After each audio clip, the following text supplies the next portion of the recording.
ਅਤੇ ਸਤਿਕਾਰ ਸਰੋਤਿਆਂ ਨੂੰ ਪਿਆਰ ਸਤਿਕਾਰ ਸਹਿਤ ਨਿੱਘੀ ਜਿਹੀ ਸਤਿ ਸ੍ਰੀ ਅਕਾਲ ਸਭ ਨੂੰ ਜੀਆਂ ਨੂੰ ਆਖਦੇ ਹਾਂ। ਸੋ ਤੇ ਪ੍ਰੋਗਰਾਮ 'ਚ ਆਪ ਸਭ ਦਾ ਨਿੱਘਾ ਸਵਾਗਤ ਹੈ। ਪ੍ਰੋਗਰਾਮ ਲੈ ਕੇ ਹਾਜ਼ਰ ਹੋ ਚੁੱਕੇ ਹਾਂ ਇਸ ਮੌਕੇ ਅਪਡੇਟ ਅਮਰੀਕਾ। ਮੈਂ ਰਾਜਕਨਵੀਰ ਸਿੰਘ, ਮੇਰੇ ਨਾਲ ਜੁੜ ਚੁੱਕੇ ਨੇ ਹਰਜੋਤ ਸਿੰਘ ਖਾਲਸਾ ਜੀ। ਜੀ ਆਇਆਂ ਨੂੰ ਹਰਜੋਤ ਸਿੰਘ ਜੀ, ਸਵਾਗਤ ਹੈ। ਸਤਿ ਸ਼੍ਰੀ ਅਕਾਲ ਜੀ।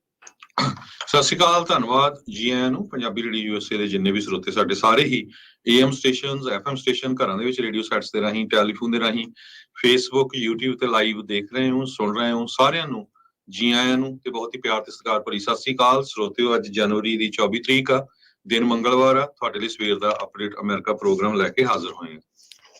ਸਾਡੇ ਅੱਜ ਦੇ ਪ੍ਰੋਗਰਾਮ ਨੂੰ ਸਪਾਂਸਰ ਕਰਦੇ ਨੇ ਖਾਲਸਾ ਇੰਸ਼ੋਰੈਂਸ ਏਜੰਸੀ, ਜਿਨ੍ਹਾਂ ਦੇ ਕੋਲੋਂ ਤੁਸੀਂ ਹਰ ਇੱਕ ਤਰੀਕੇ ਦੀ ਇੰਸ਼ੋਰੈਂਸ ਕਰਵਾ ਸਕਦੇ ਹੋ। ਇੰਸ਼ੋਰੈਂਸ ਬਾਰੇ ਪਤਾ ਕਰਨ ਲਈ ਕਾਲ ਕਰ ਸਕਦੇ ਹੋ 408-272-2500।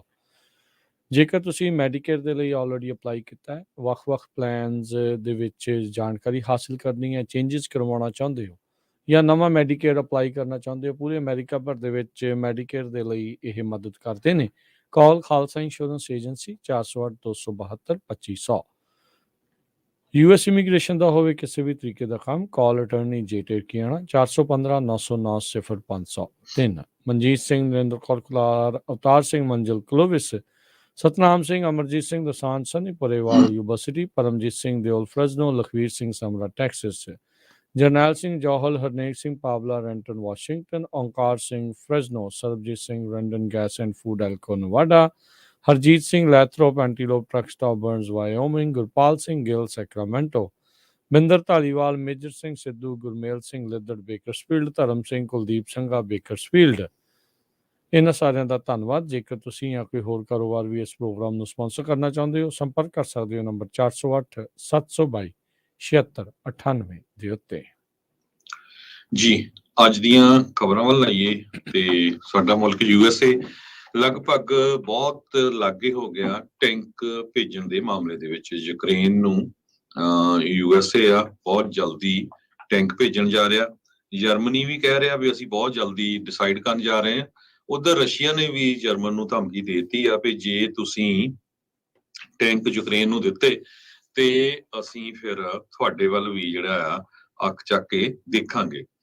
M1 ਐਬਰਾਮ ਟੈਂਕਸ ਯੂਕਰੇਨ ਨੂੰ US ਗਵਰਨਮੈਂਟ ਭੇਜਣ ਜਾ ਰਹੀ ਆ ਤੇ ਸ਼ੇਕ ਅਪ ਗਵਰਨਮੈਂਟ ਆਫੀਸ਼ੀਅਲਸ ਦੇ ਵਿੱਚ ਹੋਇਆ ਆ ਉੱਥੇ ਯੂਕਰੇਨ ਦੇ, ਕਿਉਂਕਿ ਉੱਥੇ ਕੁਝ ਆਫੀਸ਼ੀਅਲਸ ਨੂੰ ਫਾਇਰ ਵੀ ਕੀਤਾ ਗਿਆ ਕਿਉਂਕਿ ਉਹਨਾਂ ਨੇ ਜੋ ਮਿਲਟਰੀ ਦਾ ਇਕਵਿਪਮੈਂਟ ਨੂੰ ਪਰਚੇਜ਼ ਕੀਤਾ ਸੀ ਉਹਦੇ ਵਿੱਚ ਸਕੈਂਡਲ ਹੋਇਆ, ਉਹਦੇ ਵਿੱਚ ਹੇਰਾਫੇਰੀ ਹੋਈ ਹੈਗੀ ਆ। ਫਿਨਲੈਂਡ ਦੇ ਫੋਰਨ ਮਿਨਿਸਟਰ ਨੇ ਇਹ ਕਿਹਾ ਆ ਵੀ ਟਰਕੀ ਦਾ ਜੋ ਅਪਰੂਵਲ ਹੈਗਾ ਆ ਨੈਟੋ ਮੈਂਬਰਸ਼ਿਪ ਦੇ ਵਿੱਚ ਉਹ ਥੋੜਾ ਡਿਲੇ ਹੋ ਜਾਊਗਾ ਉਹਦੇ ਵਿੱਚ। ਯੂਕਰੇਨੀਅਨ ਨੇ $500 ਮਿਲੀਅਨ ਡੋਨੇਟ ਕੀਤਾ ਹੈਗਾ ਕੰਟਰੀ ਦੀ ਮਿਲਟਰੀ ਨੂੰ। ਤੁਸੀਂ ਦੇਖੋ ਕਿ ਯੂਕਰੇਨ ਦੇ ਲੋਕ ਬੜੇ ਆਪਣੇ ਮੁਲਕ ਦੇ ਲਈ ਜ਼ੋਰ ਸ਼ੋਰ ਦੇ ਨਾਲ ਲੜ ਰਹੇ ਹੈਗੇ ਆ। ਬਾਈਡਨ ਐਡਮਿਨਿਸਟ੍ਰੇਸ਼ਨ ਨੇ ਅੱਜ ਇਹ ਅਨਾਉਂਸ ਕੀਤਾ ਆ ਵੀ M1 ਐਬਰਾਮਸ ਟੈਂਕਸ ਜੋ ਹੈਗੇ ਆ ਉਹ ਬਹੁਤ ਜਲਦੀ ਕੀਵ ਯੂਕਰੇਨ ਦੇ ਵਿੱਚ ਪਹੁੰਚਣ ਜਾ ਰਹੇ ਹੈਗੇ ਆ। ਸੋ ਇਹ ਤੋਂ ਇਹ ਲੱਗਦਾ ਆ ਵੀ ਲੜਾਈ ਇੱਕ ਵਾਰੀ ਫੇਰ ਬਹੁਤ ਜ਼ਿਆਦਾ ਤੇਜ਼ ਹੋਊਗੀ। ਉਧਰੋਂ ਜਰਮਨ ਵਾਲਿਆਂ ਨੇ ਵੀ ਕਹਿਤਾ ਉਹਨਾਂ ਦੇ ਜਿਹੜੇ ਲਿਓਪਾਰਡ 2 ਟੈਂਕਸ ਹੈਗੇ ਆ ਉਹ ਵੀ ਭੇਜਣ ਜਾ ਰਹੇ ਹੈਗੇ। ਜੀ ਬਿਲਕੁਲ, ਰਿਕੁਐਸਟ ਉਹਨਾਂ ਨੇ ਕੀਤੀ ਆ ਜਰਮਨ ਦੇ ਇਹ ਬਣੇ ਹੋਏ ਟੈਂਕ, ਕਿਉਂਕਿ ਜਰਮਨ ਨੇ ਪੋਲੈਂਡ ਨੂੰ ਇਹ ਉਹਨਾਂ ਦੇ ਆਪਣੇ ਵਰਤਣ ਲਈ ਦਿੱਤੇ ਆ, ਪਰ ਪੋਲੈਂਡ ਵਾਲੇ ਕਹਿੰਦੇ ਵੀ ਹੁਣ ਯੂਕਰੇਨ ਨੂੰ ਸਹਾਇਤਾ ਆ। ਸੋ ਉਹਦੇ ਵਿੱਚ ਇਹ ਮੱਦ ਸੀ ਵੀ ਜੇ ਕਿਸੇ ਤੀਜੀ ਕੰਟਰੀ ਨੂੰ ਇਹ ਟੈਂਕ ਦਿੱਤੇ ਜਾਂਦੇ ਆ ਤਾਂ ਜਰਮਨ ਜਿਹੜਾ ਕਿ ਮੈਨੂਫੈਕਚਰਰ ਹੈ ਇਸ ਟੈਂਕ ਦਾ, ਉਹਨਾਂ ਤੋਂ ਆਗਿਆ ਲੈਣੀ ਜਿਹੜੀ ਉਹ ਜ਼ਰੂਰੀ ਹੈਗੀ ਆ। ਸੋ ਜਰਮਨ ਡਿਫੈਂਸ ਮਿਨਿਸਟਰ ਨੇ ਕਿਹਾ ਵੀ ਉਹਨਾਂ ਨੂੰ ਜਲਦ ਇਸ ਦੇ ਉੱਤੇ ਰਿਸਪੌਂਸ ਮਿਲਣ ਦੇ ਆਸ ਨੇ ਤੇ ਇਹਨਾਂ ਦੀ ਜਿਹੜੀ ਐਪਲੀਕੇਸ਼ਨ ਆ ਉਹ ਜਲਦ ਜਿਹੜੇ ਉੱਥੋਂ ਦੇ ਚਾਂਸਲਰ ਓਲਫ ਸ਼ੋਲਜ਼ ਜਿਹੜੇ ਆ ਉਹਨਾਂ ਦੇ ਕੋਲ ਪਹੁੰਚ ਚੁੱਕੀ ਹੈਗੀ ਆ। ਸੋ ਉਧਰ ਜਿੱਦਾਂ ਤੁਸੀਂ ਦੱਸਿਆ ਵੀ ਰੂਸ ਨੇ ਧਮਕੀ ਦਿੱਤੀ ਆ ਵੀ ਜੇ ਯੂਕਰੇਨ ਦੇ ਕੋਲ ਇਹ ਟੈਂਕ ਜਾਂਦੇ ਨੇ ਤਾਂ ਜਰਮਨੀ ਨੂੰ ਪੇ ਕਰਨਾ ਪਊਗਾ। ਸੋ ਇਹ ਜਿਹੜੀ ਆ ਧਮਕੀ ਉਹਨਾਂ ਨੇ ਹੁਣ ਦਿੱਤੀ ਆ। ਤੇ ਕਿਉਂਕਿ ਜਰਮਨੀ ਦਾ ਬਹੁਤਾਤ ਐਨਰਜੀ ਸੈਕਟਰ ਰੂਸੀ ਤੇਲ ਦੇ ਉੱਤੇ, ਨੈਚੁਰਲ ਗੈਸ ਦੇ ਉੱਤੇ ਟਿਕਿਆ ਹੈਗਾ ਆ। ਸੋ ਉਹਨਾਂ ਨੂੰ ਹੁਣ ਜਿਹੜਾ ਹਰਜੋਤ ਸਿੰਘ ਜੀ ਇਹ ਇੱਕ ਚਿੰਤਾ ਜਿਹੜੀ ਆ ਉਹ ਸਤਾ ਰਹੀ ਹੈਗੀ ਆ। ਅੱਗੇ ਕੀ ਬਣਦਾ ਆ ਇਹ ਦੇਖਣ ਵਾਲੀ ਗੱਲ ਆ, ਪਰ ਇਦਾਂ ਲੱਗ ਰਿਹਾ ਵੀ ਜਿੱਦਾਂ ਹੀ ਇਹ 1 ਸਾਲ ਹੋਣ ਦੀ ਕਗਾਰ ਦੇ ਉੱਤੇ ਆ ਰਿਹਾ ਆ, ਇੱਧਰ ਯੂਕਰੇਨ ਤੇ ਉਸਦੇ ਜਿਹੜੇ ਸਾਥੀ ਮੁਲਕ ਆ ਇੱਕ ਵਾਰੀ ਆਪਣੇ ਪਾਸੇ ਨੂੰ ਹੋਰ ਮਜ਼ਬੂਤ ਕਰਨ ਵੱਲ ਨੂੰ ਕੋਸ਼ਿਸ਼ਾਂ ਕਰ ਰਹੇ ਨੇ। ਜੀ ਅਗਲੀ ਜਿਹੜੀ ਹਰਜੋਤ ਸਿੰਘ ਜੀ ਗੱਲ ਕਰਦੇ ਜਾਈਏ, ਕੈਲੀਫੋਰਨੀਆ ਦੇ ਵਿੱਚ ਆਪਾਂ ਦੇਖਿਆ ਵੀ 44 ਘੰਟਿਆਂ 'ਚ 3 ਮਾਸ ਸ਼ੂਟਿੰਗਸ ਜਿਹੜੀਆਂ ਆ ਉਹ ਰੀਸੈਂਟਲੀ ਜਿਹੜੀਆਂ ਉਹ ਵਾਪਰੀਆਂ। ਮੋਨਰੇ ਜਿਹੜਾ ਪਾਰਕ ਆ ਉੱਥੇ ਹੋਈ, ਫਿਰ ਇੱਕ ਆਪਾਂ ਨੂੰ ਆਇਓਵਾ ਦੇ ਵਿੱਚ ਜਿਹੜੀ ਉਹ ਦੇਖਣ ਨੂੰ ਮਿਲੀ, ਫਿਰ ਉਸ ਤੋਂ ਬਾਅਦ ਦੇ ਵਿੱਚ ਹੁਣ ਹਾਫ ਮੂਨ ਬੇ ਦੇ ਉੱਤੇ ਜਿਹੜੀ ਹੋਈ ਆ। ਹੁਣ ਹਾਫ ਮੂਨ ਬੇ ਵਾਲੀ ਜਿਹੜੀ ਹਰਜੋਤ ਸਿੰਘ ਦੀ ਮਾਸ ਸ਼ੂਟਿੰਗ ਦੇ ਵਿੱਚ 7 ਜਾਣਿਆਂ ਦੇ ਮਰਨ ਦੀ ਪੁਸ਼ਟੀ ਉਹ ਹੋ ਚੁੱਕੀ ਆ। ਇਸ ਮਹੀਨੇ ਦੇ ਵਿੱਚ ਜਿਹੜਾ ਅਜੇ ਪੂਰਾ ਵੀ ਨਹੀਂ ਹੋਇਆ, 39 ਮਾਸ ਸ਼ੂਟਿੰਗਸ US ਦੇ ਵਿੱਚ ਹੋ ਚੁੱਕੀਆਂ ਨੇ। ਸੋ ਇਹ ਮੋਨਰੇ ਪਾਰਕ ਦੇ ਵਿੱਚ ਮਰਨ ਵਾਲਿਆਂ ਦੀ ਸੰਖਿਆ ਜਿਹੜੀ ਉਹ 11 ਹੋ ਗਈ ਆ। ਹਾਫ ਮੂਨ ਬੇ ਵਾਲੇ ਦੇ ਵਿੱਚ ਜਿਹੜੀ ਹਰਜੋਤ ਸਿੰਘ ਜੀ 7 ਹੋ ਗਈ ਆ। ਤੇ ਇੱਕ ਹੋਰ ਮੰਡੇ ਈਵਨਿੰਗ ਨੂੰ ਕੱਲ ਓਕਲੈਂਡ ਦੇ ਵਿੱਚ ਵੀ ਮਾਸ ਸ਼ੂਟਿੰਗ ਜਿਹੜੀ ਉਹ ਵਾਪਰੀ, ਜਿਸ ਦੇ ਵਿੱਚ 1 ਜਾਣੇ ਦੀ ਮੌਤ ਤੇ 7 ਜਾਣੇ ਜਿਹੜੇ ਹੋਰ ਉਹ ਜ਼ਖਮੀ ਹੋਏ ਨੇ। ਇਹ ਪੁਰਾਣੇ ਟ੍ਰੈਂਡਸ ਨੂੰ ਜਿਹੜਾ ਹਰਜੋਤ ਸਿੰਘ ਦੀਆਂ ਜਿਹੜੀਆਂ ਮਾਸ ਸ਼ੂਟਿੰਗਸ ਆ ਉਸ ਨੇ ਇੱਕ ਹਿਸਾਬ ਦੇ ਨਾਲ ਤੋੜ ਦਿੱਤਾ ਆ ਤੇ ਬੜੀ ਤੇਜ਼ੀ ਦੇ ਨਾਲ ਉੱਤੇ ਵੱਲ ਨੂੰ ਜਿਹੜੀਆਂ ਉਹ ਵੱਧ ਰਹੀਆਂ ਆ। ਕੈਲੀਫੋਰਨੀਆ ਦੇ ਵਿੱਚ ਦੱਸਦੇ ਜਾਈਏ, ਮੁਲਕ ਦੇ ਵਿੱਚ ਸਭ ਤੋਂ ਸਖਤ ਗਨ ਨੂੰ ਲੈ ਕੇ ਜਿਹੜੇ ਕਾਨੂੰਨਸ ਨੇ ਉਹ, ਪਰ ਫਿਰ ਵੀ ਆਪਾਂ ਦੇਖ ਰਹੇ ਹਾਂ ਵੀ ਇਹ ਜਿਹੜੀਆਂ ਮਾਸ ਸ਼ੂਟਿੰਗਸ ਆ ਉਹ ਵਾਪਰ ਰਹੀਆਂ ਆ। ਹੁਣ ਫਾਰਮਰਸ ਦੇ ਉੱਤੇ ਕੰਮ ਕਰਨ ਵਾਲੇ ਜਿਹੜੇ ਹਾਫ ਮੂਨ ਬੇ ਸੀਗੇ ਜਿੱਥੇ ਰਹਿੰਦੇ ਸੀ ਉੱਥੇ ਇਹ ਵਾਪਰੀ ਆ।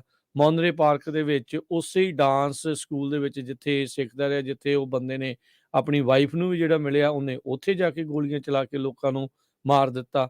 ਤੇ ਹੁਣ ਓਕਲੈਂਡ ਦੇ ਵਿੱਚ ਇੱਕ ਜਿਹੜੀ ਹੋਰ ਵਾਪਰ ਗਈ ਹੈ। ਇਹ ਬਹੁਤ ਜਿਹੜੀ ਹਰਜੋਤ ਸਿੰਘ ਜੀ ਚਿੰਤਾਜਨਕ ਟ੍ਰੈਂਡ ਜਿਹੜਾ ਆ ਉਹ ਇਸ ਟਾਈਮ ਬਣਿਆ ਪਿਆ ਆ। ਲੋਕਾਂ ਦੇ ਵਿੱਚ ਜੈਲਸੀ, ਗੁੱਸਾ ਇੰਨਾ ਕੁ ਜ਼ਿਆਦਾ ਵੱਧ ਰਿਹਾ ਆ ਵੀ ਉਹ ਹੁਣ ਮਰਨ ਮਰਾਉਣ ਨੂੰ ਤਾਂ ਕੋਈ ਮਤਲਬ ਸੈਕਿੰਡ ਥਾਟ ਵੀ ਜਿਹੜਾ ਆ ਉਹ ਨਹੀਂ ਦੇ ਰਹੇ ਹੈਗੇ। ਜੀ, ਸੋ ਜੋ ਇਨਵੈਸਟੀਗੇਟਰਸ ਆ ਜਾਂ ਜੋ ਇਹ ਲੋਕ ਇਸ ਦੀ ਸਟੱਡੀ ਕਰਦੇ ਆ ਮਾਸ ਸ਼ੂਟਿੰਗ ਦੀ, ਉਹ ਕਹਿੰਦੇ ਵੀ ਸਾਨੂੰ ਸਮਝ ਨਹੀਂ ਆ ਰਿਹਾ ਵੀ ਕਿਸ ਤਰ੍ਹਾਂ 72 ਸਾਲਾਂ ਦਾ ਤੇ 67 ਸਾਲਾਂ ਦਾ ਬਜ਼ੁਰਗ ਉਹ ਮਾਸ ਸ਼ੂਟਿੰਗ ਕਰ ਸਕਦਾ ਹੈ।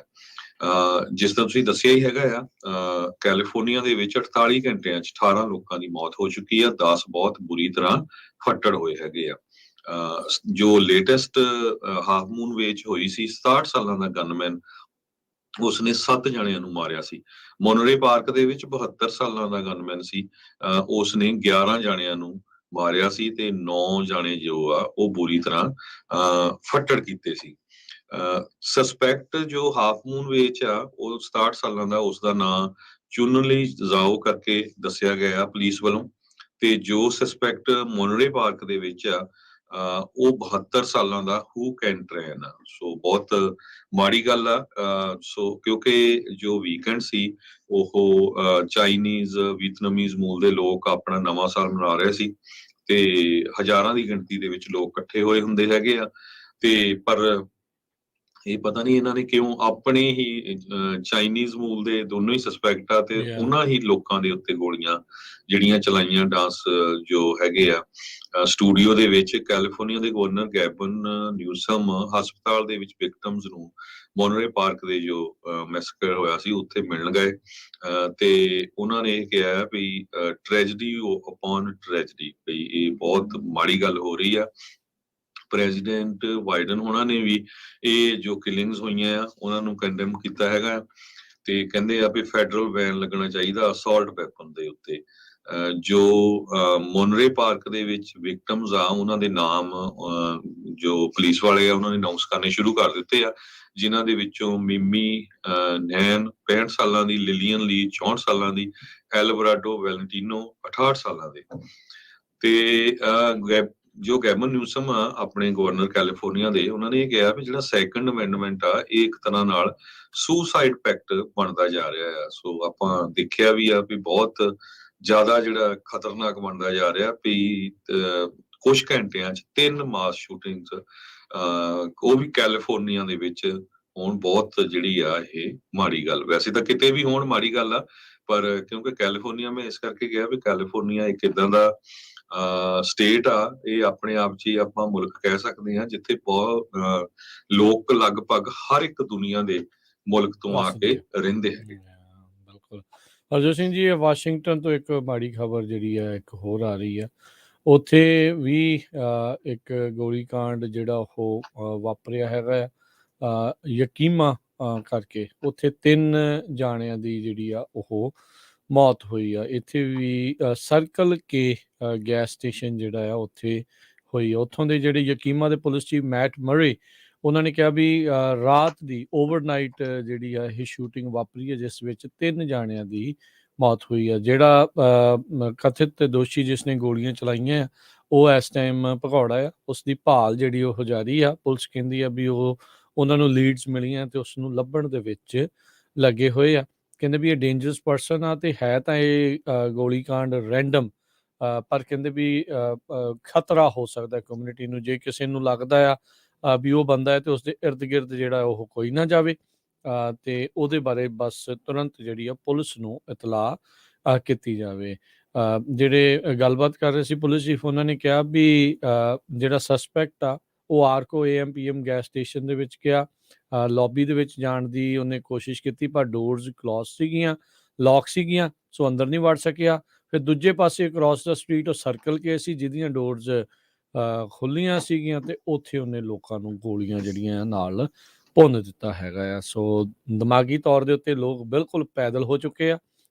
ਇਹ ਦੇਖੋ, ਕਈ ਵਾਰੀ ਇੱਦਾਂ ਲੱਗਦਾ ਵੀ ਖੌਰੇ ਅਸੀਂ ਜਾਣ ਕੇ ਡਰਾਉਂਦੇ ਆ, ਪਰ ਭਾਈ ਬਚਾ 'ਚ ਹੀ ਬਚਾ ਆ ਇਹ ਜਿਹੜੀ ਇਸ ਚੀਜ਼ ਦੇ ਵਿੱਚ ਆ, ਕਿਉਂਕਿ ਹੋ ਬਹੁਤ ਜ਼ਿਆਦਾ ਰਿਹਾ ਆ, ਬਾਰ-ਬਾਰ ਹੋ ਰਿਹਾ ਆ। ਪਿਛਲੇ 2-3 ਦਿਨਾਂ ਦੇ ਵਿੱਚ ਤਾਂ ਇੰਨੀਆਂ ਕਿ ਜ਼ਿਆਦਾ ਖਬਰਾਂ ਜਿਹੜੀਆਂ ਅਜਿਹੀਆਂ ਆ ਰਹੀਆਂ ਆ ਵੀ ਇਹ ਸਥਿਤੀ ਆ। ਆਲਦੋ ਹਰ ਇੱਕ ਪਾਸੇ ਨਹੀਂ ਇੱਦਾਂ ਹੁੰਦਾ, ਪਰ ਇੱਦਾਂ ਦੀਆਂ ਜਦੋਂ ਖਬਰਾਂ ਆਪਾਂ ਸੁਣਦੇ ਹਾਂ, ਦੇਖਦੇ ਹਾਂ, ਤਾਂ ਮਨ ਦੇ ਵਿੱਚ ਇੱਕ ਵਾਰੀ ਸਹਿਮ ਡਰ ਜਿਹਾ ਜਿਹੜਾ ਉਹ ਬਣ ਜਾਂਦਾ ਆ। ਸੋ ਜਦੋਂ ਤੁਸੀਂ ਕਿਤੇ ਵੀ ਲੰਘਦੇ ਵੜਦੇ ਆ, ਦੇਖਦੇ ਆ, ਭਾਈ ਸਤਰਕ ਰਿਹਾ ਕਰੋ, ਦੇਖਿਆ ਕਰੋ ਵੀ ਕੋਈ ਇੱਦਾਂ ਦਾ ਕਮਲਾ ਜਿਹਾ ਬੰਦਾ ਤਾਂ ਨਹੀਂ ਕੋਈ ਹੈਗਾ, ਕੋਈ ਸ਼ੱਕੀ ਤਾਂ ਨਹੀਂ ਜਿਹੜਾ ਉਹ ਵਿਅਕਤੀ ਜਿਹੜਾ ਉਹ ਤੁਹਾਨੂੰ ਲੱਗ ਰਿਹਾ ਹੈਗਾ।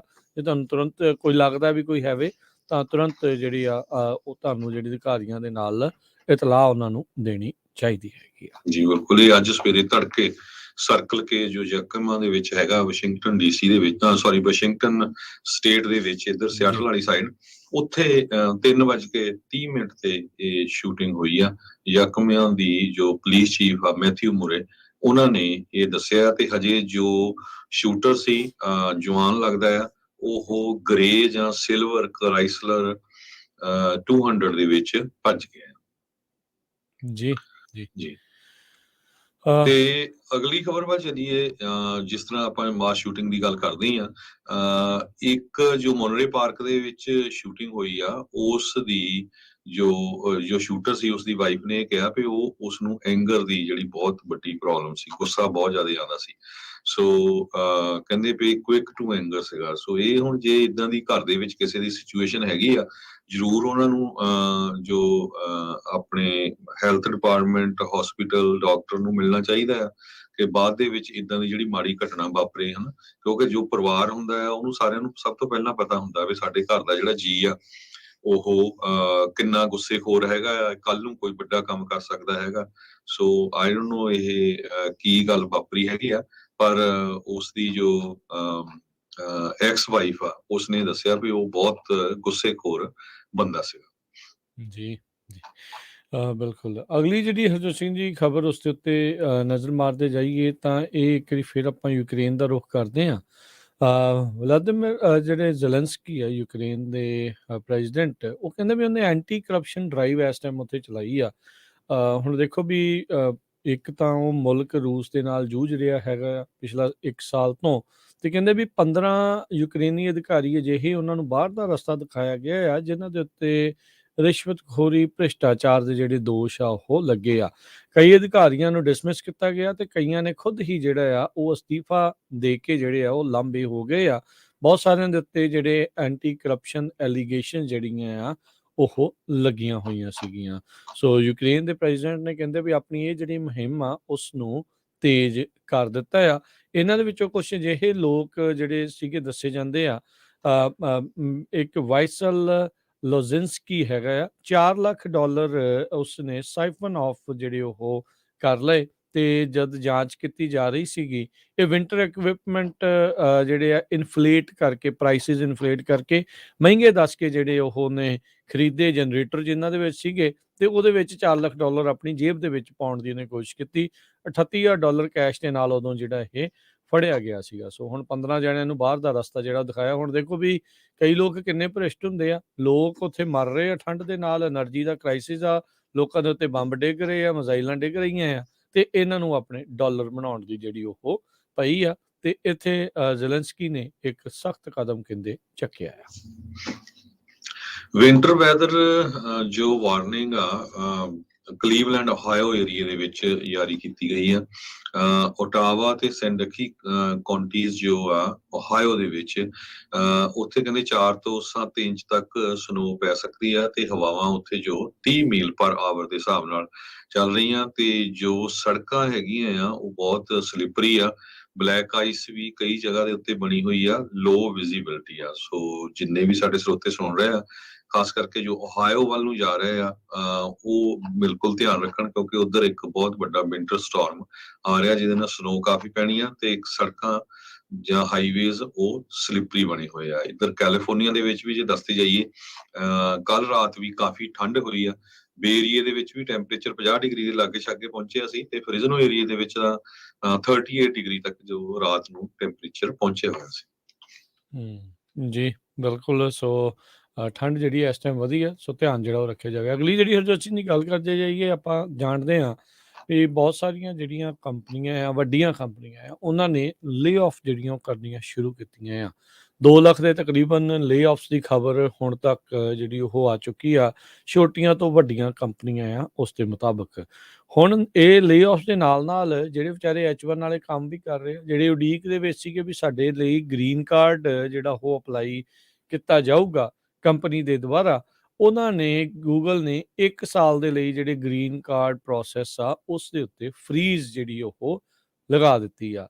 ਇਹ USCIS ਦਾ ਕਾਨੂੰਨ ਆ ਵੀ ਜੇ 10% ਤੋਂ ਵੱਧ ਵਰਕਫੋਰਸ ਜਿਸ ਸਾਲ ਦੇ ਵਿੱਚ ਤੁਸੀਂ ਲੇ ਆਫ ਕਰਦੇ ਆ, ਤਾਂ ਉਸ ਸਾਲ ਤੁਸੀਂ ਫਿਰ ਗ੍ਰੀਨ ਕਾਰਡ ਬਾਕੀ EMPLOYEES ਦਾ ਜਿਹੜਾ ਉਹ ਫਾਈਲ ਨਹੀਂ ਕੀਤਾ ਜਾ ਸਕਦਾ। ਸੋ ਗੂਗਲ ਨੇ ਈਮੇਲ ਘੱਲੀ ਆ ਆਪਣੇ ਸਾਰੇ ਹੀ ਜਿਹੜੇ ਫੋਰਨ EMPLOYEES ਆ ਉਹਨਾਂ ਨੂੰ, ਵੀ ਜਿਹੜੀਆਂ ਨਵੀਆਂ ਫਾਈਲਿੰਗਸ ਆ ਪਰਮ ਦੀਆਂ, ਉਸ ਦੇ ਉੱਤੇ ਉਹ ਰੋਕ ਜਿਹੜੀ ਉਹ ਲਗਾਉਣ ਜਾ ਰਹੇ ਆ। ਪ੍ਰੋਗਰਾਮ ਇਲੈਕਟ੍ਰੋਨਿਕ ਰਿਵਿਊ ਮੈਨੇਜਮੈਂਟ, ਜਿਸ ਦੇ ਆਧਾਰ ਦੇ ਉੱਤੇ ਫਿਰ ਗ੍ਰੀਨ ਕਾਰਡ ਜਿਹੜਾ ਆ ਕੰਪਨੀ ਦੇ ਥਰੂ ਜਿਹੜਾ ਉਹ ਮਿਲਦਾ ਆ। ਸੋ ਕਹਿੰਦੇ ਵੀ ਇਹਦੇ ਨਾਲ ਜਿਹੜੇ ਵਰਕਰਸ ਆ ਉਹ ਵੀ ਹੁਣ ਦੁਚਿੱਤੀ ਦੇ ਵਿੱਚ ਫਸੇ ਪਏ ਨੇ। ਉਹ ਇਸ ਗੱਲੋਂ ਚਲੋ ਇੰਨਾ ਹੀ ਉਹਨਾਂ ਨੂੰ ਧਰਵਾਸ ਆ ਵੀ ਚੱਲ ਐਟਲੀਸਟ ਸਾਨੂੰ ਪਿੰਕ ਸਲਿੱਪ ਜਿਹੜੀ ਆ ਉਹ ਨਹੀਂ ਮਿਲੀ ਹੈਗੀ। ਚਲੋ ਸਾਲ ਹੋਰ ਇੱਕ ਐਕਸਟੈਂਡ ਉਹਨਾਂ ਨੂੰ ਕਰਨਾ ਪਊਗਾ, ਵੇਟ ਜਿਹੜਾ ਉਹ ਕਰਨਾ ਪੈ ਸਕਦਾ ਆ। ਪਰ ਇਹ ਜਿਹੜੀ ਸਥਿਤੀ ਆ, ਜੇ ਮਤਲਬ ਗੂਗਲ ਨੇ ਕੀਤੇ ਆ, ਤੇ ਓਬਵੀਅਸਲੀ ਜਿਹੜੀ ਕੰਪਨੀ ਵਿੱਚ ਵੀ 10% ਤੋਂ ਵੱਧ ਹਰਜੋਤ ਸਿੰਘ ਜੀ ਲੇ ਆਫ ਹੋਏ ਆ, ਉਹਨਾਂ ਨੂੰ ਵੀ H1 ਵਾਲਿਆਂ ਦੇ ਲਈ ਜਿਹੜਾ ਪਰਮ ਸਟੇਟਸ ਆ, ਗ੍ਰੀਨ ਕਾਰਡ ਵਾਲਾ ਸਟੇਟਸ ਆ, ਉਸ ਨੂੰ ਜਿਹੜਾ ਉਹ ਰੋਕਣਾ ਪੈ ਸਕਦਾ ਆ। ਸੋ ਕਾਫੀ ਜ਼ਿਆਦਾ ਜਿਹੜੇ H1 visa holder, H1B visa holders ਆ, ਉਹਨਾਂ ਨੂੰ ਕਹਿ ਲਓ ਵੀ ਝਟਕਾ ਲੱਗ ਰਿਹਾ ਆ। ਜੀ, ਦੂਸਰੇ ਪਾਸੇ ਜਦੋਂ ਲੇ ਆਫ ਇੰਨੀ ਵੱਡੀ ਗਿਣਤੀ 'ਚ ਹੋ ਰਹੀ ਆ, ਕਹਿੰਦੇ ਭਈ ਹੁਣ ਪਿਛਲੇ ਕੁਝ ਸਾਲਾਂ ਤੋਂ ਜੋ ਹਿਊਮਨ ਰਿਸੋਰਸਿਸ ਡਿਪਾਰਟਮੈਂਟਸ ਆ, ਉਹ ਸੌਫਟਵੇਅਰ ਪ੍ਰੋਗਰਾਮ ਯੂਜ਼ ਕਰਦੇ ਆ ਲੇ ਆਫ ਕਰਨ ਦੇ ਲਈ।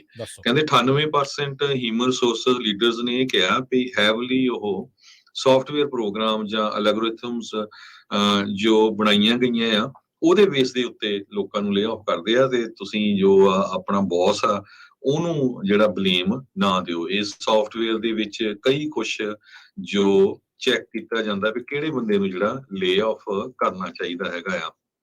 EMPLOYEE ਮੈਟ੍ਰਿਕਸ, ਉਹਨਾਂ ਦੀਆਂ skills, performance, productivity, projects outcome, ਤੇ ਇਦਾਂ ਦੀਆਂ ਜੋ ਚੀਜ਼ਾਂ ਆ ਉਸ ਨੂੰ ਦੇਖਿਆ ਜਾ ਰਿਹਾ ਹੈਗਾ। ਸੋ ਨਵੇਂ ਤਰੀਕੇ ਆ, ਜਿੱਦਾਂ ਐਡਵਾਂਸ ਹੋ ਰਿਹਾ।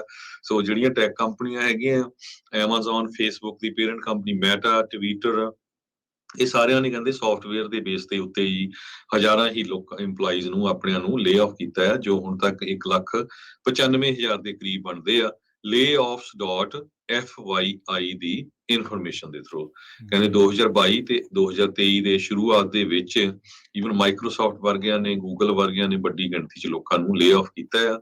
ਤੇ ਹੁਣ ਇਹ ਕੁਐਸਚਨ ਬਣਦਾ ਵੀ ਕਹਿੰਦੇ ਲੇ ਆਫ 2023 ਦੇ ਵਿੱਚ ਵੀ ਹੋਣਗੀਆਂ। ਕੁਛ ਕਹਿ ਰਹੇ ਆ ਵੀ ਰਿਸੈਸ਼ਨ 'ਚ ਆਪਾਂ ਆਲਰੇਡੀ ਆ ਗਏ ਆ, ਕੁਛ ਕਹਿੰਦੇ ਆ ਰਿਹਾ, ਕੁਛ ਕਹਿ ਰਹੇ ਆ ਵੀ ਮਾਈਲਡ ਰਿਸੈਸ਼ਨ ਹੋਊਗਾ।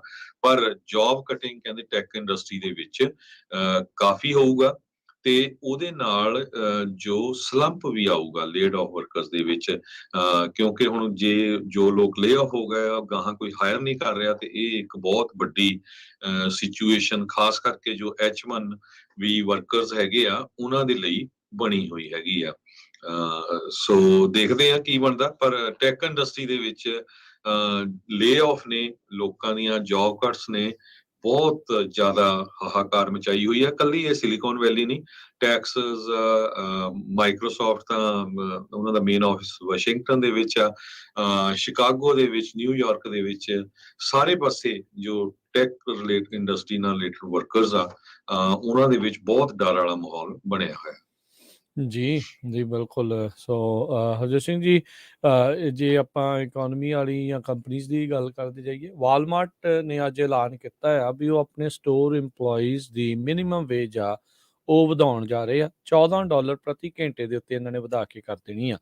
US ਦੇ ਵਿੱਚ ਹੁਣ ਇਸ ਵਾਲਮਾਰਟ ਕੰਪਨੀ ਦੀ ਜਿਹੜੀ ਐਵਰੇਜ ਐਵਰੇਜ ਮਿਨੀਮਮ ਵੇਜ ਆ $17.5 ਦੇ ਉੱਤੇ ਪਹੁੰਚ ਗਈ ਆ, ਕਿਉਂਕਿ ਬਹੁਤ ਸਾਰੀਆਂ ਅਜਿਹੀਆਂ ਥਾਵਾਂ ਨੇ ਜਿੱਥੇ ਮਿਨੀਮਮ ਵੇਜ 14 ਨਹੀਂ 20-25 ਵੀ ਜਿਹੜੀ ਆ ਉਹ ਹੋ ਸਕਦੀ ਆ। ਸੋ ਇਹ ਅਮਰੀਕਾ ਦੇ ਵਿੱਚ ਸਭ ਤੋਂ ਵੱਡਾ ਲਾਰਜੈਸਟ ਪ੍ਰਾਈਵੇਟ ਇੰਪਲੋਇਰ ਆ ਵਾਲਮਾਰਟ, ਤੇ ਇਹਨੇ ਦੇਖੋ ਬੀਤੇ ਦਿਨਾਂ 'ਚ ਸ਼ੁਰੂ ਕੀਤਾ ਸੀ ਕਾਲਜ ਦੇ ਟਿਊਸ਼ਨ ਪ੍ਰੋਗਰਾਮ ਤੇ ਹਾਈ ਪੇ ਰੋਲਸ ਜਿਹੜੇ ਆ ਉਹ ਆਪਣੇ ਉਹਨਾਂ ਨੇ ਆਟੋ ਸੈਂਟਰਸ ਦੇ ਵਿੱਚ ਵੀ ਸ਼ੁਰੂ ਜਿਹੜੀਆਂ ਕੀਤੀਆਂ ਸੀਗੀਆਂ। ਸੋ ਕਹਿੰਦੇ ਵੀ ਇਹ ਜਿਹੜਾ $14 ਦੇ ਉੱਤੇ ਪਰ ਆਵਰ ਦੇ ਉੱਤੇ ਮਿਨੀਮਮ ਵੇਜ ਆਈ ਆ, ਇਹ 17% ਵਾਧਾ ਹੋਊਗਾ ਉਹਨਾਂ ਕੰਪਨੀ ਉਹਨਾਂ ਇੰਪਲੋਈਜ਼ ਦੇ ਲਈ ਜਿਹੜੇ ਖਾਸ ਕਰਕੇ ਸ਼ੈਲਫ ਸਟਾਕ ਕਰਦੇ ਆ ਜਾਂ ਕਸਟਮਰਸ ਨੂੰ ਕੇਟਰ ਜਿਹੜੇ ਆ ਉਹ ਕਰ ਰਹੇ ਨੇ। ਮਾਰਚ ਤੋਂ ਜਿਹੜੇ ਸਟੋਰ ਇੰਪਲਾਈਜ਼ ਆ ਉਹ $14 ਤੋਂ $19 ਪ੍ਰਤੀ ਘੰਟਾ ਜਿਹੜਾ ਆ ਉਹ ਕਮਾਈ ਕਰ ਸਕਦੇ ਆ, ਜਿਹੜਾ ਕਿ ਇਸ ਮੌਕੇ $12 ਤੋਂ $18 ਦੇ ਦਰਮਿਆਨ ਦੱਸਿਆ ਜਾਂਦਾ ਸੀ। 3.5 ਲੱਖ ਸਟੋਰ ਇੰਪਲਾਈਜ਼ ਨੂੰ ਇਸ ਦੇ ਨਾਲ ਹਰਜੋਤ ਸਿੰਘ ਜੀ ਫਾਇਦਾ ਹੋਊਗਾ ਆਲ ਅਕ੍ਰੋਸ ਅਮਰੀਕਾ। ਤੇ ਕਹਿੰਦੇ ਵੀ 1.6 ਮਿਲੀਅਨ ਇੰਪਲਾਈਜ਼ ਨੇ ਕੁੱਲ ਵਾਲਮਾਰਟ ਦੇ, ਜਿਨ੍ਹਾਂ ਦੇ ਵਿੱਚੋਂ 21% ਇੰਪਲਾਈ ਬਣਦੇ ਆ ਜਿਨ੍ਹਾਂ ਨੂੰ ਪੇ ਰੇਜ਼ ਦਾ ਜਿਹੜਾ ਆ ਉਹ ਫਾਇਦਾ ਮਿਲਣ ਜਾ ਰਿਹਾ ਆ। ਤੇ ਕਹਿੰਦੇ ਵੀ ਜਿਹੜੀ ਲੇਬਰ ਮਾਰਕੀਟ ਆ ਉਹ ਅਜੇ ਵੀ ਜਿਹੜੀ ਉਹ ਟਾਈਟ ਚੱਲ ਰਹੀ ਹੈਗੀ ਆ, ਪਰ ਉਸੇ ਦਰਮਿਆਨ ਵਾਲਮਾਰਟ ਨੇ ਜਿਹੜੇ ਮਿਨੀਮਮ ਵੇਜ ਆ ਉਸ ਨੂੰ ਇੱਕ ਵਾਰੀ ਫੇਰ ਵਧਾਇਆ ਹੈਗਾ ਆ। ਸੋ ਲੇ ਆਫ ਤੋਂ ਬਿਨਾਂ ਜੇ ਦੂਸਰੇ ਪਾਸੇ ਗੱਲ ਕਰਦੇ ਜਾਈਏ, ਵੱਡੀਆਂ ਕੰਪਨੀਆਂ ਨੇ ਆਪਣੇ ਲੈਂਡਲੌਰਡਸ ਨੂੰ ਰੈਂਟ ਦੇਣਾ ਵੀ ਬੰਦ ਕੀਤਾ ਹੋਇਆ ਆ। ਉਹਨਾਂ ਦੇ ਵਿੱਚ ਟਵਿੱਟਰ ਕੰਪਨੀ ਸਭ ਤੋਂ ਪਹਿਲੇ ਨੰਬਰ ਤੇ ਆਉਂਦੀ ਆ। ਸੈਨ ਫਰਾਂਸਿਸਕੋ 'ਚ ਇਸ ਕੰਪਨੀ ਦੇ ਹੈੱਡਕੁਆਟਰ ਆ, ਉਹਨਾਂ ਨੇ $6.8 ਮਿਲੀਅਨ ਦਾ ਰੈਂਟ ਆ ਉਹ ਮਿਸ ਕਰ ਦਿੱਤਾ ਆ। SRI 9 ਮਾਰਕੀਟ ਸਕੁਅਰ LLC ਨੇ ਆਲਰੇਡੀ ਲਾਸੂਟ ਫਾਈਲ ਕੀਤਾ ਆ ਤੇ ਇਸ ਦੇ ਅਗੇਂਸਟ ਵੀ ਸਾਨੂੰ ਜਿਹੜਾ ਰੈਂਟ ਆ ਉਹ ਜਲਦੀ ਤੋਂ ਜਲਦੀ ਦਿੱਤਾ ਜਾਵੇ। ਸੋ ਟਵਿੱਟਰ ਜੋ ਆ ਕੱਲਾ ਇਹਨਾਂ ਨੇ ਸੈਨ ਫਰਾਂਸਿਸਕੋ ਵਾਲਾ ਆਫਿਸ ਨਹੀਂ, ਇਹਨਾਂ ਦੇ ਹੋਰ ਵੀ ਕਈ ਆਫਿਸ, ਇੱਕ ਸਿੰਗਾਪੁਰ ਦੇ ਆਫਿਸ ਵਿੱਚ ਵੀ ਇਹਨਾਂ ਦੀ ਅਵਿਕਸ਼ਨ ਕੀਤੀ ਗਈ ਆ।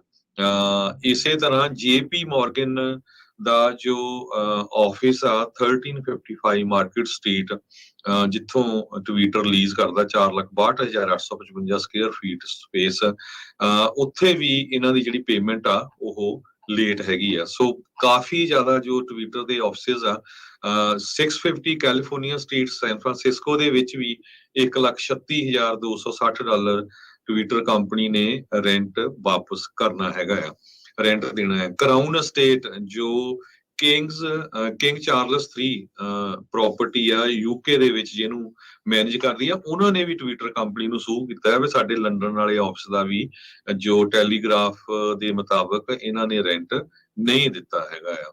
ਸੋ ਨਿਊਯਾਰਕ ਟਾਈਮ ਨੇ ਰਿਪੋਰਟ ਕੀਤਾ ਸੀ ਪਿਛਲੇ ਮਹੀਨੇ ਟਵਿੱਟਰ ਨੇ ਲਗਭਗ ਹਰ ਜਗ੍ਹਾ ਹੀ ਰੈਂਟ ਜੋ ਆ ਉਹ ਦੇਣਾ ਬੰਦ ਕਰ ਦਿੱਤਾ ਸੀ।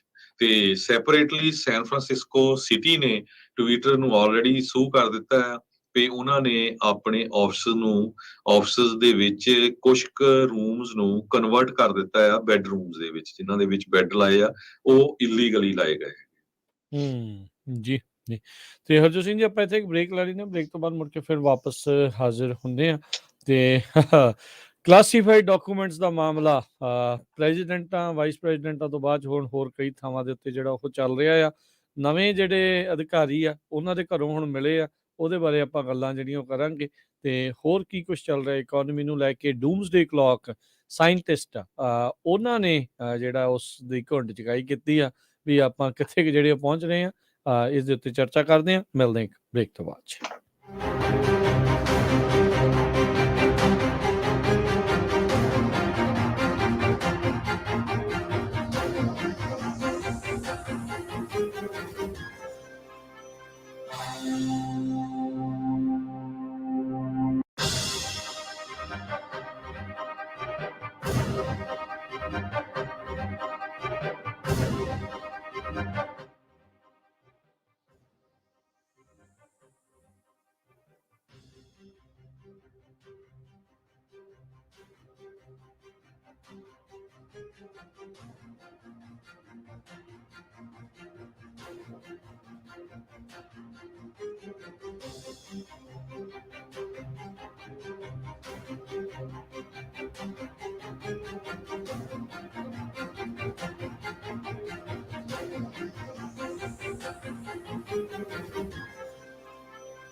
ਪੰਜਾਬੀ ਰੇਡੀਓ USA ਸੁਣ ਰਹੇ ਸਾਰੇ ਹਿਮਾਨਯੋਗ ਅਤੇ ਸਤਿਕਾਰ ਸਰੋਤਿਆਂ ਨੂੰ ਪਿਆਰ ਸਤਿਕਾਰ ਸੈਨਿਕੀ ਜਿਹੀ ਸਤਿ ਸ੍ਰੀ ਅਕਾਲ। ਜੀ ਆਇਆਂ ਨੂੰ ਹਰਜੋਤ ਸਿੰਘ ਜੀ, ਜੀ ਆਇਆਂ ਨੂੰ ਜੀ, ਇੱਕ ਵਾਰੀ ਫੇਰ ਸਤਿ ਸ੍ਰੀ ਅਕਾਲ ਜੀ। ਸਤਿ ਸ਼੍ਰੀ ਅਕਾਲ, ਧੰਨਵਾਦ, ਜੀ ਆਇਆਂ ਨੂੰ।